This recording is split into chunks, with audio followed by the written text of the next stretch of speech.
আল্লাহ তাআলার কুদরতি পা জাহান্নামের ভিতরে ঢুকিয়ে দিবেন।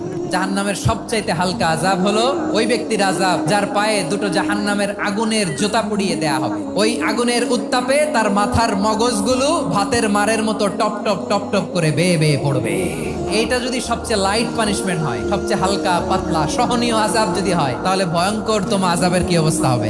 জাহান্নামের অবস্থা এত ভয়ঙ্কর হবে, জাহান্নামের ভেতরে লক্ষ লক্ষ কোটি কোটি কাফির মুশরিককে দেওয়ার পরেও জাহান্নাম বলবে হাল মিম মাজিদ, আরো আছে নাকি, আরো দাও, আমার ক্ষুধা নিবারণ হয় নাই।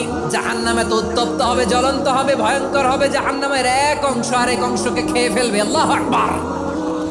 জাহান্নামের রক্ষী ফেরেশতারা কি করবে তারা নিজেরাও বুঝতে পারবে না। কোনো কিছুতেই যখন জাহান্নামকে শান্ত করা যায় না, আল্লাহ তাআলা তার কুদরতি পা জাহান্নামে ঢুকিয়ে দিবেন। দেওয়ার সাথে সাথে জাহান্নাম থেকে আওয়াজ আসবে, কাত বিইজ্জাতিকা ওয়া বিকারামিকা, আল্লাহ আপনার ইজ্জতের কসম, যথেষ্ট হয়েছে, আর লাগবে না। সুবহানাল্লাহ বলেন।